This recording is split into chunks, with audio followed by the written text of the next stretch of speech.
Hello,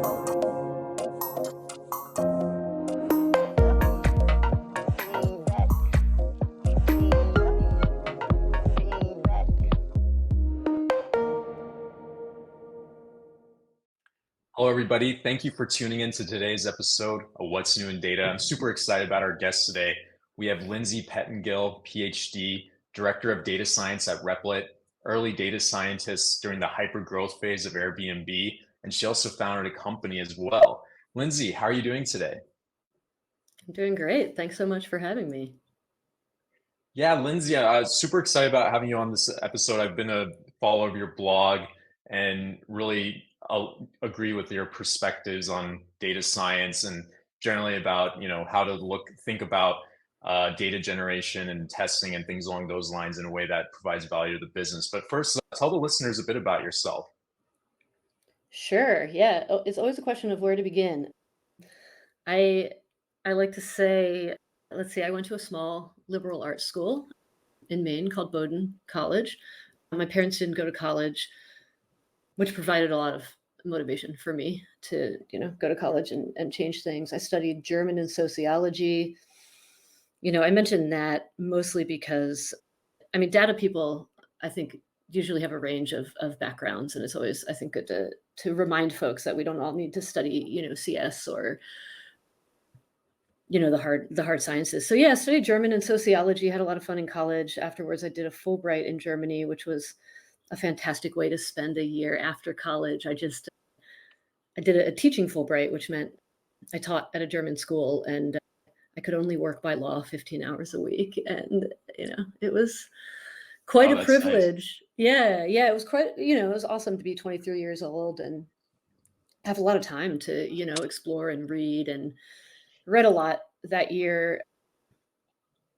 After that, I worked at Deutsche Bank actually for a little bit and really got my first exposure to sort of the quant side of of life. I'd always been super into math. I went to math camp as a kid, and that was really dorky and fun. But at Deutsche Bank, uh, used a lot of Excel, and it was a long time ago, but it was really the first quant job that I had, and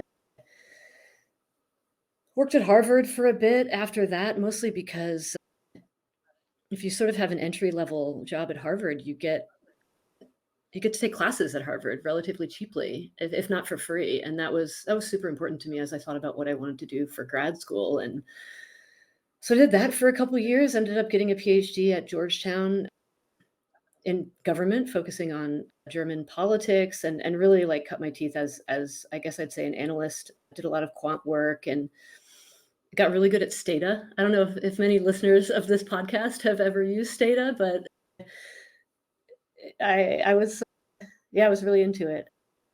And, thereafter just kind of decided that I wasn't gonna take the academic path, and had this incredible opportunistic, I guess, coincidence where I was searching for something online, and I got an ad that was like, "Do you wanna, get a job in tech? Like, are you into data and you wanna," and I was like, "Am I being catfished? Like, that sounds pretty cool." This is back in 2013, 2014.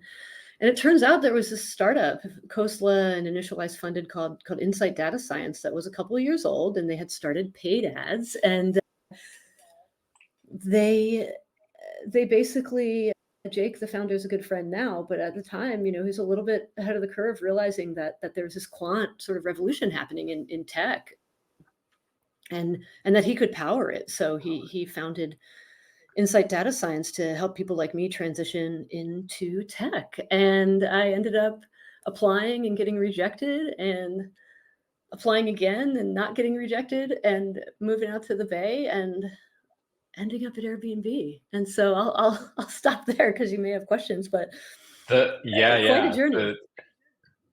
And that's what's so great about the data industry. People have such amazing, rich, diverse backgrounds.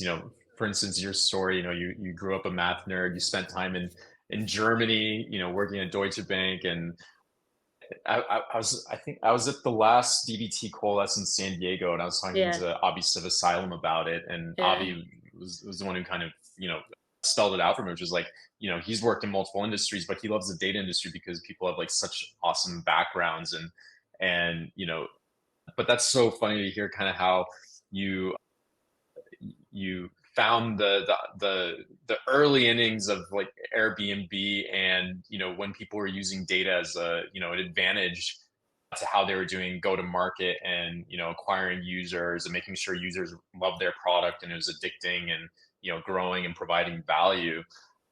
So I'd love to hear your advice to other people who they may be in other industries, or maybe they're super early in data, or some other field. Like, what's your advice to people who are aspiring data practitioners, data scientists, data Yeah. engineers?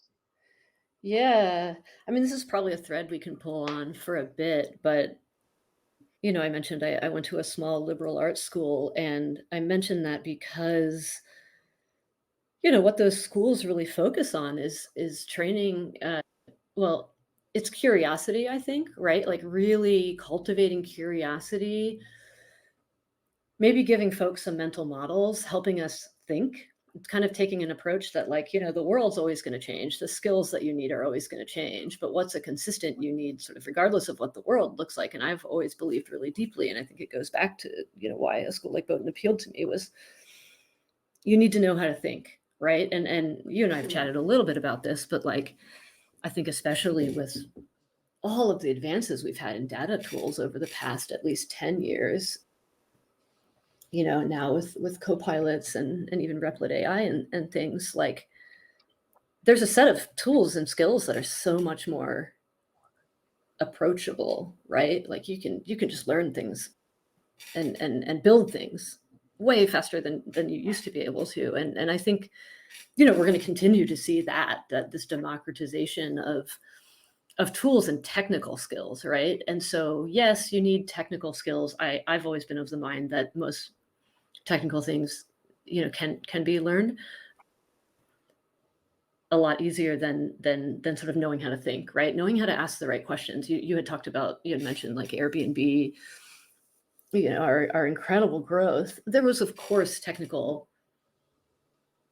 innovations that we had at Airbnb, right? Airflow was built at Airbnb. Preset, Superset was built at Airbnb. The list goes on. They're still open sourcing projects. But I actually think a lot of what drove the growth, we were enabled by tech, but it was like coming up with good hypotheses, asking good questions, right? Like, oh, we're seeing a slowdown, over in this side of our business. If you know how to use SQL, you can discover that, right? The question is, what are you going to do about it? And how are you going to think about Yeah. solving it? And I think those things are rarely driven by tech. They're driven by, how we problem solve, how we think about the world, right? How we think about causality and incentives, right? Which are huge in most businesses, but particularly marketplaces. Yeah, that's such a great point, especially now that there's all these technical accelerators, whether it's Copilot or tools like Cursor that kind of help you Yeah. generate code and can fill the technical gaps, or for people who want to learn SQL or Python, get them there much faster than they could previously. And your point is that, now it's all about, okay, you have these technical skills. What do you do with it? How do you ask the right questions? So I'd love to dive into that a bit more. How does Yeah. someone gain that type of intuition? Man, that's $1 million question, maybe $1 billion question, right? Oh, how do I even answer this? I think I have a couple of ideas, and it's a bit tautological. One is curiosity, right? I'm always coming back to curiosity.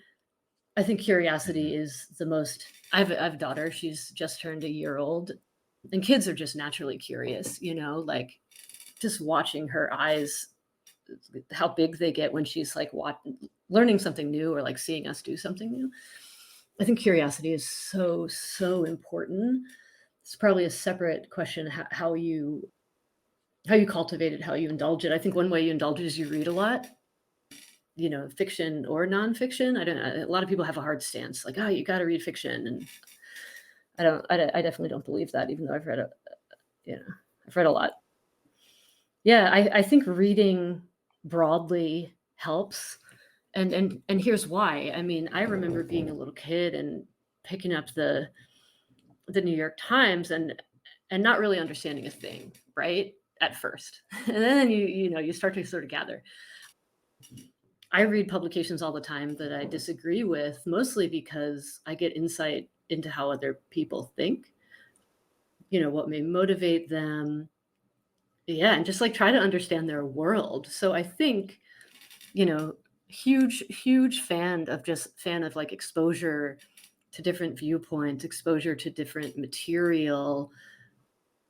On the one hand, I think on the other hand, there's something very practical, I think, particularly in data, and that's like actually digging into data, right? So many of us, the Titanic data set, the Irish data set, like we all yeah, jumped into Kaggle back in the early days. And I'm laughing because like everyone sort of worked with these curated data sets, but like part of how you develop intuition is you actually go quite deep on something and you get to understand it. And how do you do it? It's actually, to many people, they don't deem it worth their time. It's like you do exploratory analyses, right? Like you start cutting things by subsets upon subsets and you start to see stories. And I think that part, that's actually, I think, something we risk with a lot of the where we are now in terms of like summarization tools, right? Whether you're summarizing an article or you're summarizing a data set, I actually think you have to spend time in the weeds trying to make sense of like what you're seeing. And I think once you've done that, you start to develop intuitions about I mean, you have to be thinking about like data generation and things like that, but like you got to get your hands dirty. You've got to develop a point of view. So, I think to summarize, it's like curiosity is super important. You got to read a lot, expose yourself to varying viewpoints and start to sort of develop preferences. You got to get your hands dirty with data. And then I really do think this is hard for data folks, but like develop a point of view, take a stance, right? You might be wrong. Mhm. And what does it mean to take a stance on the data set? It's like it's saying something about it, right? Like, and that saying it could be a summary, it could be like a niche finding. But I often think data folks think like, oh, this is someone else's job. I'm just going to show them the data, particularly early in their careers. But I think, back to asking good questions, developing and representing a point of view is like a massive unlock on the data side. Yeah, 100%. And I love that perspective. And it's really critical, especially now with everything that's going on in our industry. And, one of the things that I really liked about your blog on, advice to aspiring data scientists, I recommend everyone read that. We'll have a link down in the show notes. But it's also about showing your level of curiosity and interest and doing things like cold outreach for jobs that you want to go after, and you're sort of giving your future employees like a preview of the type of personality you have, because really if you work in data science or data engineering, it's not just about, hey, someone's going to send you a ticket to crunch some numbers, you're going to do it, blah blah blah, like that's all stuff that can be automated, right? Businesses are looking for data practitioners and data leaders, just like you're saying, who can take a stance, who can come with a hypothesis that the business can either, prove is true or prove is, negative, right? So yeah, and I think that's probably going to be the most critical skill set going forward in data. Assuming that a lot of the technical skills are Yeah. I wouldn't call it table stakes, but more people will have them, right? Yeah, for sure. And I think a common day-to-day thing is, you mentioned, whether it's linear or Jira, you got tickets coming through. The worst thing that my team can do is just run down the list of tickets. The worst thing they can do is just be like, oh, this is my job, right? Because we're also presuming that the people asking, you know, creating the tickets, asking for things, like know what they're asking for. And this is not criticism about individuals. It's more that, man, all of these async tools we have, kind of put requests first and not sort of exploration. And I think they sometimes take the place of having a conversation that's like, hey, I'm thinking about this thing. here's what I think I need, right? And often coming from, maybe someone in marketing who's of course like doing the best that they can, but they actually sit down with a data person, and the data person discovers like, oh, wait a minute, you actually want this thing over here. That's so, it's quite different. And had I just answered your ticket, like I would have been able to check it off, but would it have gotten us any closer to what you're actually trying to solve, and I actually think that's a huge differentiator in people's careers as well. Just if we bucket it like early, mid, and late, particularly between early and mid career, is younger folks, they take it literally, right? They take something in a ticket like quite literally, and often miss an opportunity, right? Miss an opportunity to understand what their business partner, you know, really wants or needs. So yeah, there's some interesting tensions there. Yeah, and I wanted to ask you specifically about another awesome blog you had titled "Being Data Driven is Not a Product Strategy," and Yeah. I think it kind of speaks to a lot of what we're talking about now. But you have this one quote in there that's "Your data definitely shouldn't Oh be yeah. driven by data." What did you mean by that? Yeah. Yeah, that was an interesting one because it had been brewing for years, and I was kind of hesitant to. I kind of overthought it for a long time, and then finally I was just like, I gotta write this. Yeah, I think, taking a step back, there's all as a data person, you're often, we kind of simplify things, and it's like, is your org data driven? And a data person would be like, I'm only going to work for a data driven org. Well, what does it actually mean to be data driven, right? There's probably some nuance, but what we often simplify it to is that, like, well, data is going to make decisions, as if data can make any decisions on its own, right? Like, it's data is not sentient, right? Like, it can't. We make Mhm. decisions using data. And so, I've been in lots of orgs where this is a big meaty topic, right? It's sort of like, there were times at Airbnb, for instance. I love Airbnb. My wife is actually still there. We met at Airbnb. We're still heavily invested in the company. I wanted to do very well. But we had so much success with our experimentation framework that we had this period where, like, people were afraid to make decisions until they ran an experiment. And it just induced this culture of local maxima, and it was really interesting because, you'd be like, hey, what are you going to do about this, like, sign up login flow? And there was like no point of view. It was more like, well, let's try these 18 things. And why shouldn't your data be driven by data? Because you're presuming that data, like, that there's like a right or a wrong, or there's like a progression in data, but it's like, you can easily be led astray by, quote unquote data. Like, again, taking the example of A/B tests, right? You can do a sequence of A/B tests that make a lot of sense in time, right? But you run these things sequentially, and then, okay, now we have this like holistic experience, but there is no holistic experience. It's just like you did a bunch of small things that actually don't add up, or what they add up to is not greater than the sum of the parts, is actually less than. And so, yeah, that one sentence was like, it really, to my mind, tried to capture or tried to represent that frustration with the local maxima that is an unfortunate consequence, I think, of like the success of a lot of the successes we had with experimentation. But then also thinking as a data leader, right? A big part of my job is, at least the way I think about my job at Replit, is like, one part of my job is building core data tables that allow us to understand our business. And like, there is a way where I could figure out my roadmap, like, entirely based on data, but I need to take a step back and actually base my roadmap and how I think about enabling my partners and the company, that's entirely rooted in my stakeholders, right? And how they think about the business, what their needs are, separate from my, like, little data team desires and maybe the like world that I envision, the little private world that I might envision for data that could potentially be disconnected from the business, which would be a very bad pattern.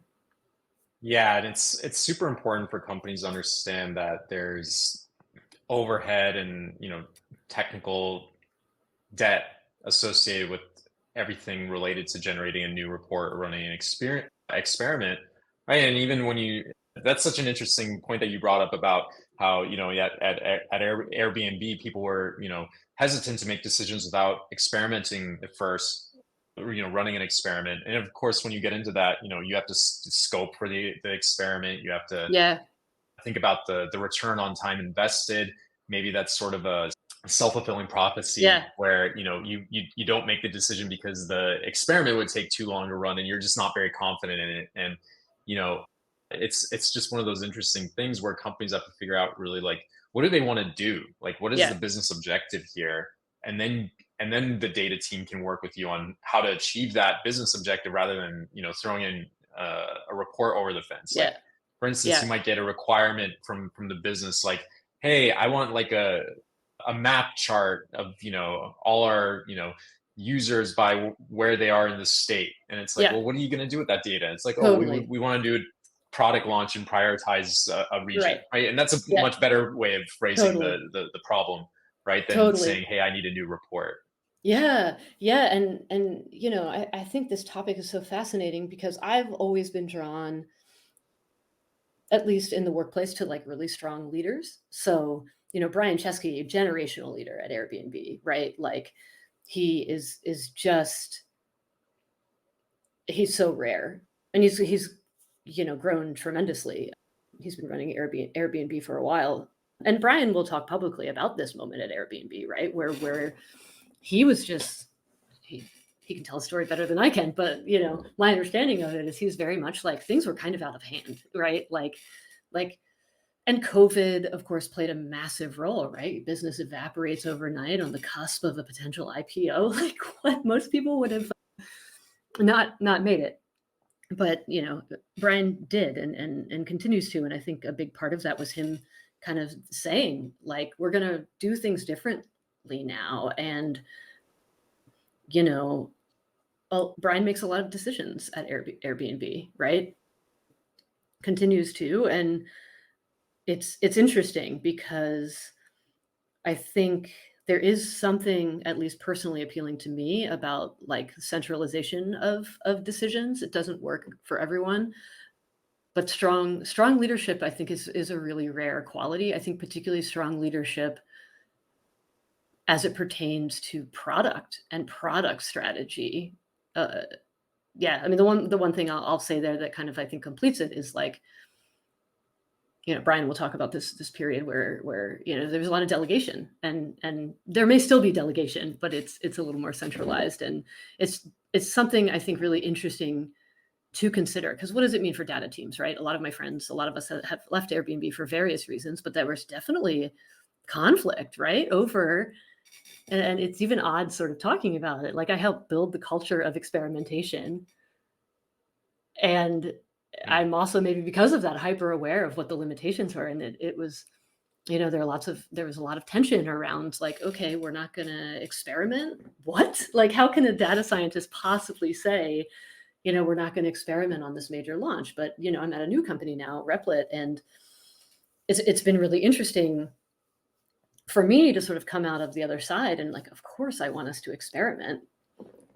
I don't want us to experiment on everything. There are plenty of reasons not to experiment. There are plenty of times when, as you noted, you want to think big, and experimentation can sometimes be at odds with that. But it's interesting to like reflect on my own journey from like being such an evangelist to now being, it's probably just maturity, but being a little more practical. Like I'm constantly having conversations with engineers, and I'm like, we don't need to experiment. Let's just do it. And they're like, wait, what? Like, That's thought the you best were. type of experience, honestly. So Yeah, yeah, yeah, knowing when to be practical yeah. and knowing when to sort of just action is better than inaction, especially Totally. for companies that have to move fast to get Exactly. product market fit, product adoption, etc. Totally. I think that's so well said. And I think about it in terms of leadership. It's like you don't have to make the right decision all the time. It's about the speed of decision making, right? Like, man, being wrong is great as long as you're fast to acknowledge it and move on. I'd rather be like wrong more often and making more frequent decisions than the alternative. Yeah, I love that. That should be quoted and put up in the a wall of every data engineering Right? room, assuming they have an office. If they work remotely, then Yeah, pin it to the that's Slack right. channel or something. Yeah, for sure. Totally. Yeah. So you've had such great experience both as a individual contributor to data science teams and as a leader. So I want to get your take on how the data scientist or data engineer can up level, Mm, just from, thinking about everything as like a technical problem that needs to be yeah. solved, and then using those technical skills to unlock value in their company. Yeah. Good question. I think context is always helpful here. And when I say context, I in particular mean like the context of the data team, usually, or a data engineering team. I think I think we're seeing a shift in the way that data teams think about their like their ID, who they are, and their value. I think that again, this is very based on my experience at Airbnb.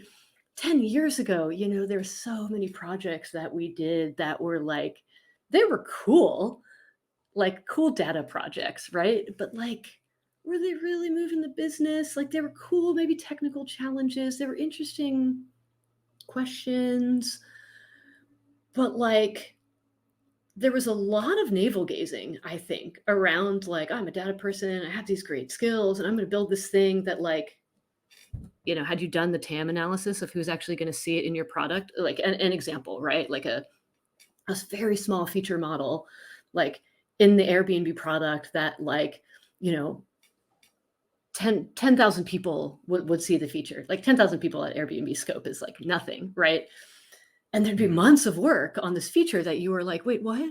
Like this thing pops up when you're 12 pages deep and you actually made a mistake, like, and I'm not, it's funny, I'm not making fun of anyone, but like, even though it may seem that way, but we like weren't really asking the question first, which is like, who's going to see this and like what's the impact? And I think Yeah. today we're, whether it's the end of ZERP, but like I don't know, but the times have definitely changed in terms of like my sense is that data teams now are much more about empowerment of their partners, right? Like Yeah. unblocking of their partners. It's not like these, I'm a data scientist and I'm building this cool thing.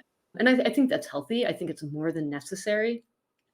And I mentioned that because I think if you're on one of the teams now, which should be more rare, that's like, more inwardly focused, it's at odds with your question. And these companies exist, these teams exist where it's just sort of like something's not working, and it often has to do with how the data team sees themselves or how the org sees the data team, right? Because if the team someone had a tweet recently that's like, "Oh, your data team's bored." Like, I've never met a bored data team, because if anything, they're like doing too Yeah. much.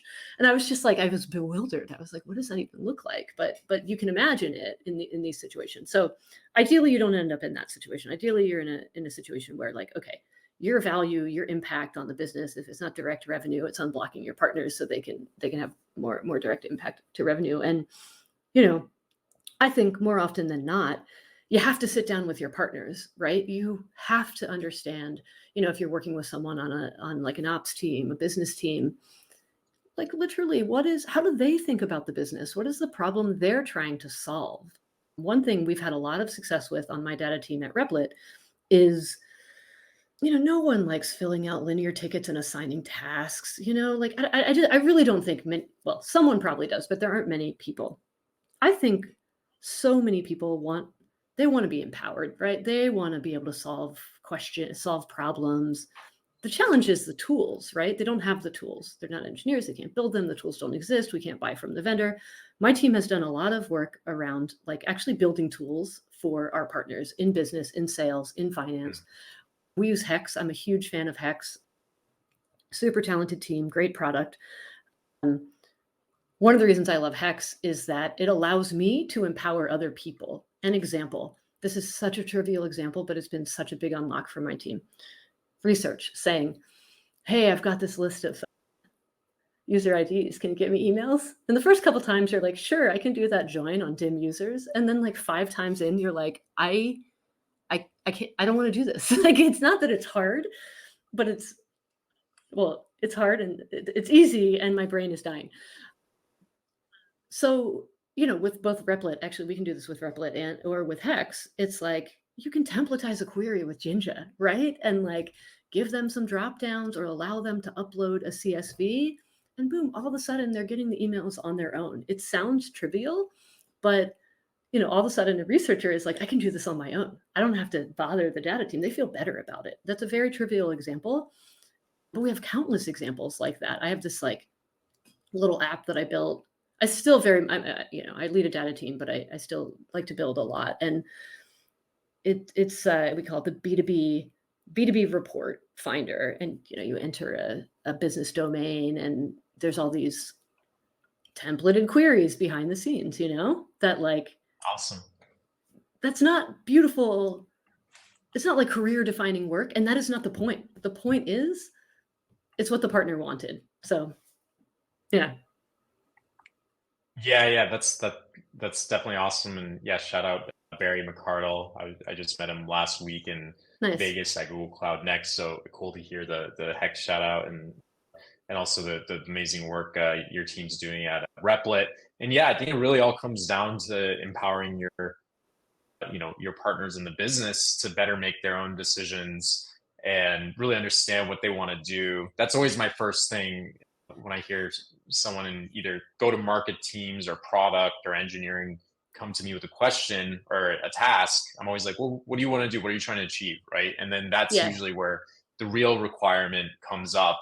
And yeah, I think empowering people to work in their own tools is really great too. And for instance, we use our product stream for a lot of our ingest pipelines, but we use high touch to sync the data into things like HubSpot and Salesforce. So I don't have to onboard like yeah, a salesperson into like a data tool or like a reporting tool or BigQuery for them to know how many credits their customers using, right? That data is just there for them ready to use in the totally. tool they're familiar with, right? And I think this is we're shouting out a lot of cool vendors, but at the same time it's really that kind of intuitive thinking about making things easy for your partners in the business to make the decisions they need to make without too much overhead of tooling, right?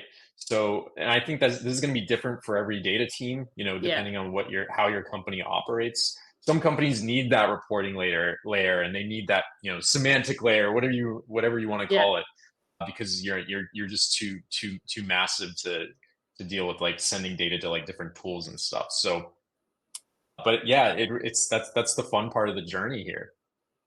totally agree. Yeah, yeah, it's super fun, and the tools we have today compared to 10 years ago, are just. I was reflecting on this, chatting about this with a colleague the other day. Like when I started at Airbnb, making a shiny dashboard, was like you had to sort of walk through hell to do it. And most of the time, you actually couldn't be successful just because of security and things like that, right? But like I think about it now, and I remember doing work at Airbnb on our Superhost program, right? Like fantastic retention lever for Airbnb is this Superhost program, which acknowledges hosts who offer excellent service. And we were thinking about revamping it a little bit, and it was so funny. I just discovered like there were like very small changes I could make to sort of the code um, that just like, oh, all of a sudden 400 more people are eligible for this because we made a rounding error or something. which was, it's always fun when you find stuff like that. But ideally, I would have created a dashboard that I could give to a partner, and the partner could, move a slider and see the impact, right, of different, levels of a certain metric. And like today, that's just a no-brainer, right? But 10 years ago, I actually, we were really slowed down in terms of decision making. And it's really fun that tools are fun.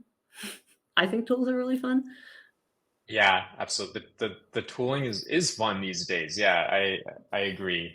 Especially, 10 years ago compared, dealing with things like Hadoop and HBase and figuring out how to program MapReduce jobs. Now, so much of that is Totally. just it's SQL and these nice shiny SaaS tools that, feel a lot like, the business applications you're used to using already.